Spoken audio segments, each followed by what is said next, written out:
Hello and welcome to Western Perspective.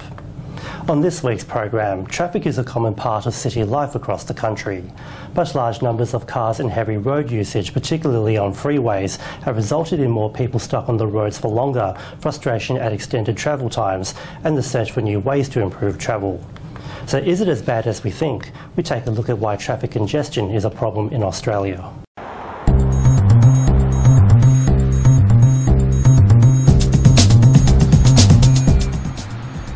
It's everywhere, and it's very hard to fix. This is a common sight on Australian roads, traffic building up on the freeway in the lead up to peak hour. Many people are commuting on city roads across the country, experiencing high levels of traffic congestion on a daily basis. Petrol and fossil fuel driven cars will be around for a long time. The number of cars on the roads is on the rise, leaving them bumper to bumper across Australian cities. It's resulted in the search for answers to beat the traffic, while easing the gridlock throughout the country. There's no easy solution to it. Curtin University Sustainability Professor Peter Newman has been studying traffic for the past 40 years. He says adding more roads isn't the answer to relieving traffic congestion. I've been fighting freeways all my professional life because they don't solve anything. Whenever you widen freeways, and we're doing it all the time still, they just fill. So they don't solve the problem and they're very expensive. The Public Transport Authority's David Hines agrees. It's easy to say that wider roads and more freeways help address congestion. The fact is they don't really. It's a very short-term solution. The level of congestion has resulted in more commuters rethinking their daily travel.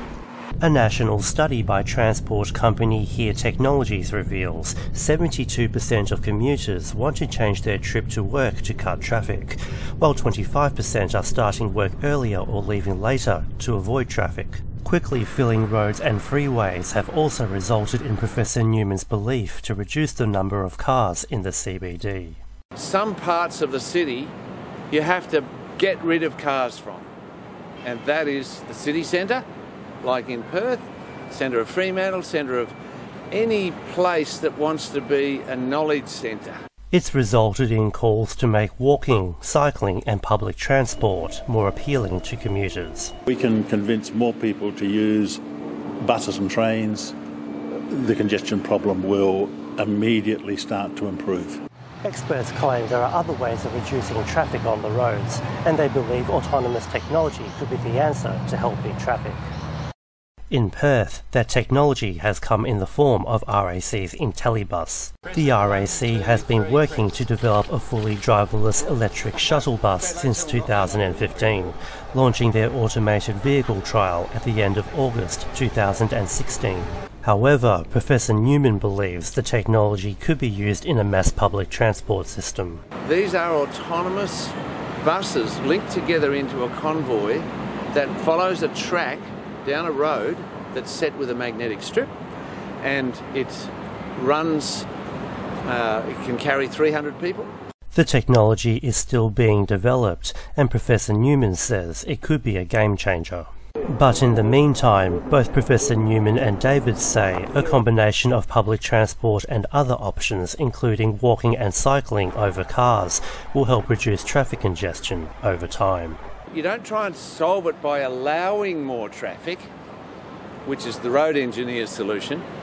You solve it by making it more attractive for walking, cycling and public transport. And that's all the time we have for this week. It's back to you. Nelson, thank you very much. This week's main news again. Aboriginal activists urged the state government to improve public housing for Aboriginal communities after pictures emerged on social media showing run-down, ramshackled properties. Housing Minister Peter Tinley says the dwellings in the remote communities have an average lifespan of 8 years, and the costs to maintain these properties is more expensive than actually building them. Activist Mervyn East is calling the state government to build more houses that are livable for the growing population. And that's our programme for the week. We have the latest news on our website and Facebook page. Until 8 o'clock next Sunday, please take care and good evening. Good night.